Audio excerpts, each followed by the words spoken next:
إن الذين يكتمون ما أنزل الله من الكتاب ويشترون به ثمنا قليلا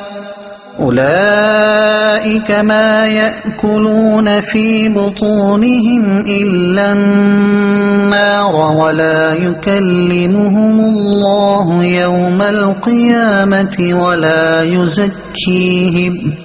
ولهم عذاب أليم۔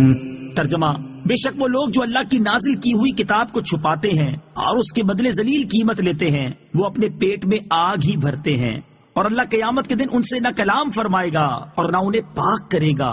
اور ان کے لیے دردناک عذاب ہے۔ ان الذین یکتمون ما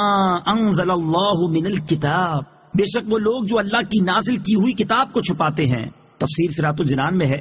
کافروں کے گروہ مشرکین کے اعمال کا ذکر کرنے کے بعد اب دوسرے گروہ یعنی یہودیوں کا تذکرہ کیا جا رہا ہے۔ پہلا گروہ اللہ تعالیٰ کے حق میں کوتاہی کرنے والا تھا، اور دوسرا گروہ مصطفیٰ کریم علیہ الصلوۃ والسلام کے حق میں کوتاہی کرنے والا ہے۔ شان نزول: یہودیوں کے سردار علماء یہ امید رکھتے تھے کہ نبی آخر الزمان صلی اللہ تعالیٰ علیہ وآلہ وسلم ان میں سے مبعوث ہوں گے، لیکن جب انہوں نے دیکھا کہ سرکار دو عالم جناب محمد مصطفیٰ صلی اللہ تعالیٰ علیہ وآلہ وسلم دوسری قوم میں سے مبعوث فرمائے گئے تو انہیں یہ اندیشہ ہوا کہ لوگ توریت اور انجیل میں حضور پرنور صلی اللہ تعالیٰ علیہ وسلم کے اوصاف دیکھ کر آپ کی فرما برداری کی طرف جھک پڑیں گے، اور ان یہودی سرداروں اور علماء کے نذرانے، ہدیے، تحفے، تحائف سب بند ہو جائیں گے، حکومت جاتی رہے گی۔ تو اس خیال سے انہیں حسد پیدا ہوا، اور توریت و انجیل میں جو حضور کی نعت و صفت اور آپ کے وقت نبوت کا بیان تھا انہوں نے اس کو چھپا دیا۔ اس پر یہ آیت مبارکہ نازل ہوئی۔ یہودیوں کے اس طرح کے طرز عمل پر فرما دیا گیا کہ ذاتی مفادات، مال دنیا اور عیش و آرام کی خاطر اللہ تعالیٰ کی کتاب اور اس کے احکام، عظمت و شان مصطفیٰ صلی اللہ تعالیٰ علیہ وسلم چھپانے والے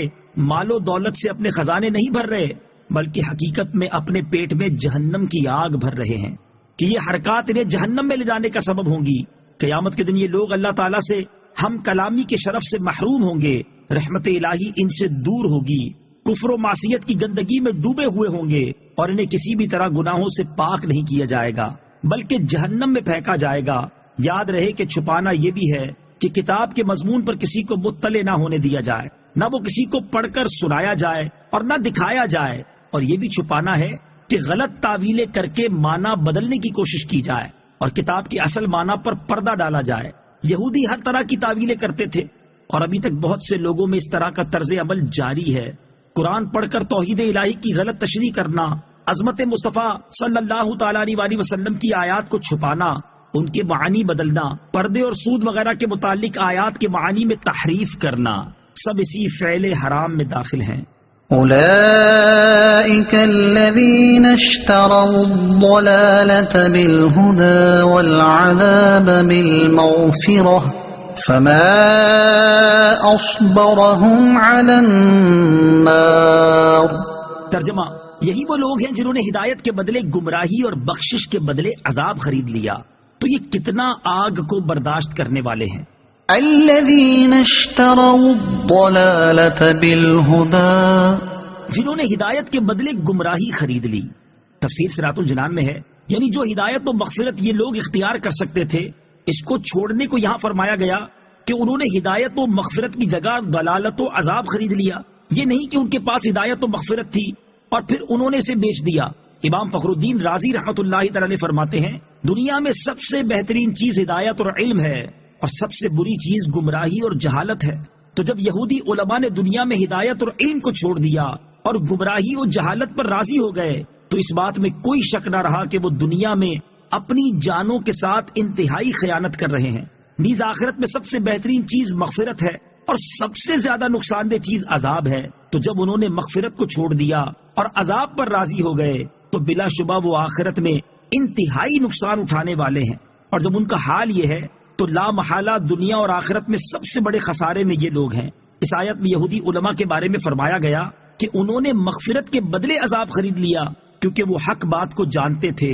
اور انہیں یہ بھی علم تھا کہ سید المرسلین صلی اللہ تعالی علیہ وآلہ وسلم کے اوصاف ظاہر کرنے میں اور ان کے بارے میں شبہات زائل کرنے میں عظیم ثواب ہے، اور تاجدار رسالت صلی اللہ تعالی علیہ وآلہ وسلم کی عظمت و شان چھپانے میں اور ان سے متعلق لوگوں کے دلوں میں شبہات ڈالنے کی صورت میں بڑا عذاب ہے۔ اس کے باوجود جب انہوں نے حق کو چھپایا تو لا محالہ انہوں نے مغفرت کے بدلے عذاب خرید لیا۔ ذلك بأن الله نزل الكتاب بالحق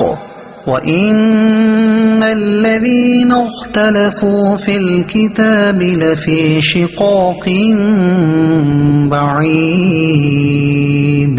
ترجمہ کی سزا اس لیے ہے کہ اللہ نے حق کے ساتھ کتاب نازل فرمائی، اور بے شک کتاب میں اختلاف کرنے والے دور کی مخالفت و ضد میں ہیں۔ فی الکتاب، کتاب میں۔ تفسیر صراط الجنان میں ہے کتاب سے مراد قرآن شریف ہے یا توریت شریف۔ پہلی صورت میں اختلاف سے مراد ہوگا نہ ماننا، اور دوسری صورت میں اس سے مراد ہوگا صحیح طور پر نہ ماننا، کیونکہ یہودی قرآن کو تو بالکل نہ مانتے تھے اور توریت کو ماننے کے دعوے دار تھے، مگر صحیح طور پر نہ مانتے تھے، ورنہ حضور اکرم صلی اللہ تعالی علیہ وسلم پر ایمان لے آتے۔ ایک قول یہ ہے کہ یہ آیت مشرکین کے حق میں نازل ہوئی۔ اس صورت میں کتاب سے قرآن ہی مراد ہوگا، اور ان کا اختلاف یہ تھا کہ ان میں سے بعض قرآن کو شعر کہتے تھے، بعض جادو اور بعض کہانت کہا کرتے تھے۔